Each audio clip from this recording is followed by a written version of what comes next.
మాకు మేడం కానీ సార్ కానీ మాకు తల్లిదండ్రులు లెక్క మంచిగా చూసుకుంటుంటారు. మేము ఇక్కడ వచ్చిన తర్వాత ఒకటి మాత్రం నేర్చుకున్నాం, జీవితంలో మన కోసం మనం బతకడం కాదు గొప్ప. ఎవరు వచ్చినా వాళ్ళు సొంత ఇంటికి వచ్చినట్టు వచ్చి వండుకొని తిని వెళ్ళే వ్యవస్థ ఏర్పడాలని.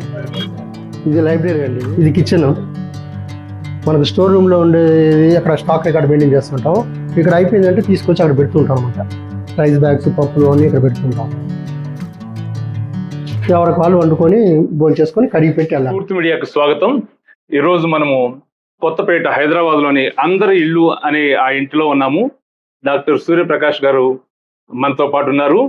ఈయన 2006 సంవత్సరం జూన్ 15వ తారీఖున అందరి ఇల్లు అనే కాన్సెప్ట్ తోటి ఇక్కడ ఒక ఇంటిని డెడికేట్ చేశారు. ఆ ఇంట్లో వచ్చేసి స్టూడెంట్స్, నిరుద్యోగులు, సిటీకి పని నిమిత్తం వచ్చిన వాళ్ళు ఎవరైనా ఆకలితోటి బాధపడకూడదనే ఉద్దేశంతో మంచి కాన్సెప్ట్తో, నాకు తెలిసి ప్రపంచంలో ఎక్కడా లేదు, ఓపెన్ హౌస్ అందరి ఇల్లు అనే కాన్సెప్ట్ తోటి ఆ కాన్సెప్ట్ మొదలు పెట్టారు. ఎవరైనా ఆకలిగా ఉన్న వాళ్ళు ఎవరన్నా వచ్చేసి ఇంట్లోకి వచ్చేసి అక్కడ అన్ని వస్తువులు ఉంటాయి, వంట చేసుకోవడానికి సామాగ్రి ఉంటుంది, వండుకొని తిని వారు కొంతసేపు కావాలంటే కూర్చొని అక్కడ సేదతీరు కూడా వాళ్ళు వాళ్ళ పనులకు వెళ్ళిపోవచ్చు.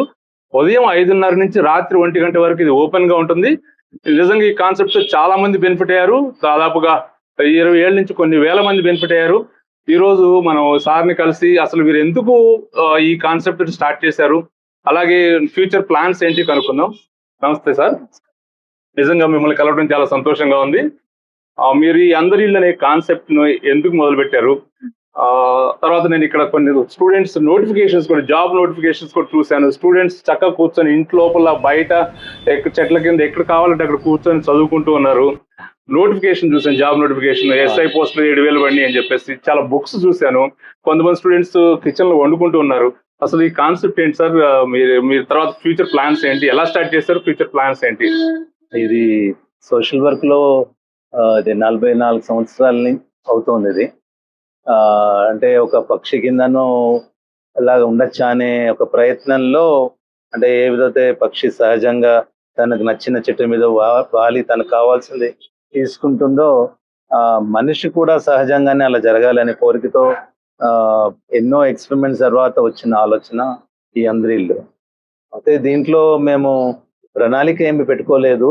మేము మనసు మటుకు క్లియర్ గా ఉంది. ఎవరు వచ్చినా వాళ్ళు సొంత ఇంటికి వచ్చినట్టు వచ్చి వండుకొని తిని వెళ్ళే వ్యవస్థ ఏర్పడాలని.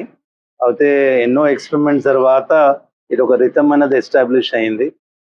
సహజంగానే ఎవరు ఆకలేసిన రావడము, వండుకోవడము, వాళ్ళ తిన్న తర్వాత వాళ్ళ పాత్రలు శుభ్రం చేసుకుని వెళ్ళడం జరుగుతోంది. అయితే ఇక్కడ ఆకలికి సమస్యకి ఎదుర్కోవడానికి ఎన్నో ఎక్స్పెరిమెంట్స్ జరుగుతున్నాయి ప్రపంచం అంతా. అయితే లోకల్ గా, కమ్యూనిటీ బేస్డ్ గా ఇది ఒక చక్కటి ఆన్సర్, ఇలా చేయొచ్చు అని. అంటే దీని మూలాన ఏమవుతుందంటే, ఎన్నో చోట్ల మీరు ఆహారం షేర్ చేసుకోవడం చూస్తుంటారు, కానీ దీంట్లో ఉన్న అద్భుతం ఏంటంటే లోపల రాగానే ఆ ఇల్లు మీదవుతుంది. అంటే మీ సొంత ఇంట్లో ఏ విధంగా అయితే నచ్చింది ఆకలేసి తినేసి ఏ వృధా కాకుండా మళ్ళీ వెళ్ళిపోతారో, అదే సేమ్ థింగ్ ఇది. అయితే ఇది కలెక్టివ్ కాంట్రిబ్యూషన్, అంటే ఒక కమ్యూనిటీ బేస్డ్ ఆలోచన. అది మేము ఇప్పుడు కొత్తగా మేము చెప్తున్నది ఒక ఫెదర్ తో కంపేర్ చేస్తున్నాము. యాజ్ ఫెదర్స్ మనం అందరము ఇండివిజువల్స్ అయిండొచ్చు, బట్ కలిసి కంటే కనుక మనం ఎగరొచ్చు అనమాట. అంటే ఒక వింగ్ అయిపోతాం మనము. So we can definitely achieve our dream. So అలాగ పిల్లలందరూ కలిసి రావడము, చదువుకోవడము, తినడం జరుగుతోంది. ఆ ప్రాసెస్ లో SIలు, కానిస్టేబుల్, BROలు, టీచర్లు అలా ఇక్కడ నుంచి ఎంతమంది గత 20 సంవత్సరాల్లో సెటిల్ అయ్యారు. అలానే ఆర్థికంగా ఇబ్బందులు ఉన్న వాళ్ళు, మనసు ఇబ్బంది అయిన వాళ్ళు, ఇంట్లో గొడవలు అవుతున్నప్పుడు అలాంటి సమయాల్లో కూడా ఓపెన్ హౌస్ అనేది చాలా ఒక కామన్ స్పేస్ అన్నమాట. అలానే అత్తగారింటికి వెళ్ళలేము, అత్తగారి ఇల్లు అంత బాగాలేదు, పుట్టింటికి వెళ్ళడానికి లేదు, అప్పుడు ఇది 3వ ఇల్లు కింద కూడా ఇది తయారైంది. ఇది అందరి ఇల్లు. అంటే అందరి ఇల్లు అని అంటే ఇక్కడ ఎవరిని ఏం ప్రశ్న అడగరు, నువ్వు ఎందుకు వచ్చావు అని. అయితే ఆ ప్రశ్న వేయకపోవడం వలన, రెండోది వచ్చిన వాళ్ళు ఇబ్బందులో ఉంటే వాళ్ళు వింటాము, విని వాళ్ళకి మేం చేయగలిసిన సాయం చేసి వాళ్ళు మళ్ళీ వాళ్ళ జీవితంలో మెయిన్ స్ట్రీమ్ అయ్యేటట్టు చేయడం అన్నది జరుగుతుంది. అయితే హాయ్ సార్, నా పేరు హుస్సేన్. నేను ఇక్కడ వచ్చి 1 ఇయర్ అవుతుంది. నేను మహబూబాబాద్ డిస్ట్రిక్ట్ నుంచి వచ్చాను. సో నేను సెంట్రల్ గవర్నమెంట్కి ప్రిపేర్ అవుతున్నాను. ఎస్ఎస్సి, సిజిఎల్ అండ్ రైల్వేస్కి ప్రిపరేషన్ చేసుకుంటున్నాను. సో ఇక్కడ మేమే వండుకొని, మేమే తినేసి, మేము కడిగేసి అక్కడ పెట్టేసి వెళ్ళిపోతాం.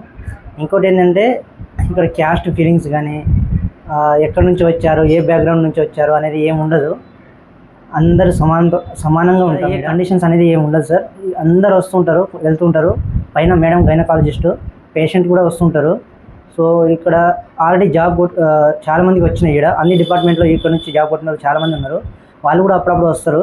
ఇంకోటి ఏంటంటే మాకు మేడం కానీ సార్ కానీ మాకు తల్లిదండ్రులు లెక్క మంచిగా చూసుకుంటుంటారు. ఏదైనా అవసరం ఉన్నా కూడా సార్ ఏమైనా కావాలని అడిగి మరి తెలుసుకొని తీసుకొస్తారు మాకు. నా పేరు హరిచంద్ర ప్రసాద్. నేను ఇక్కడికి వచ్చేసి 2 ఇయర్స్ అవుతుంది. సో నాకు ఈ ప్లేస్ గురించి మా ఫ్రెండ్ ద్వారా తెలిసింది. ఇక్కడికి వచ్చిన తర్వాత నాకు ఇక్కడ ఒక సర్ప్రైజింగ్ విషయం ఏంటంటే ఇక్కడికి ఎవరైనా రావచ్చు, ఎవరైనా వెళ్ళొచ్చు. మిమ్మల్ని ఊరు పేరు అనేది ఎవరు అడగరు. సో ఇక్కడ మెయిన్ కాన్సెప్ట్ వచ్చేసి ఆకలి అవుతున్న వారికి అన్నం పెట్టాలి. అండ్ స్టూడెంట్స్ ఎవరైనా ఉంటే వాళ్ళు ఇక్కడనే కూర్చొని చదువుకోవచ్చు. వాళ్ళకి ఎలాంటి కండిషన్స్ కానీ, రెస్ట్రిక్షన్స్ కానీ, వాళ్ళ పేరు ఊరు అనేది ఎవరు అడగరు.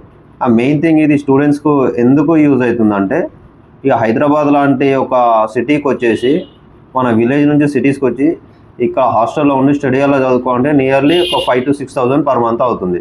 సో అలా ఇక్కడ ఒక రూపాయి ఖర్చు లేకుండా మనకి ఇక్కడనే అన్నీ ఫ్రీగా ప్రొవైడ్ చేస్తున్నారు. Even study chairs, books, food. So ఇది మాకు చాలా యూజ్ అవుతుంది. అందరికీ నమస్కారం. నా పేరు రఘువీర్. మాది నారాయణపేట డిస్టిక్, ఉమ్మడి మహబూబ్ నగర్ జిల్లా. నేను ఇక్కడికి వచ్చి ఇప్పటికి 3 నెలలు అవుతుంది. ఇక్కడ గ్రూప్ 2కు ప్రిపేర్ అవుతున్నాను. నాది క్వాలిఫికేషన్ వచ్చేసి డిగ్రీ, బీఎస్సీ, బీజెడ్. వచ్చిన తర్వాత ఒకటి మాత్రం నేర్చుకున్నాం. జీవితంలో మన కోసం మనం బతకడం కాదు గొప్ప, నలుగురికి ఆపదలో ఉన్న వారికి మన చేయుతను ఇవ్వడం మనం మానవత్వంతో ఉంటేనే మనం జీవితంలో ఒక గొప్ప స్థాయికి చేరుకుంటాము. అలాగే నలుగురికి ఆదర్శంగా ఉంటామని ఇక్కడ వచ్చిన తర్వాత మేము నేర్చుకున్నాం. చదువుతో పాటు మానవత్వం, మనిషికి విలువలు చాలా ముఖ్యమని ఇక్కడ వచ్చిన తర్వాత మేము నేర్చుకున్నాము.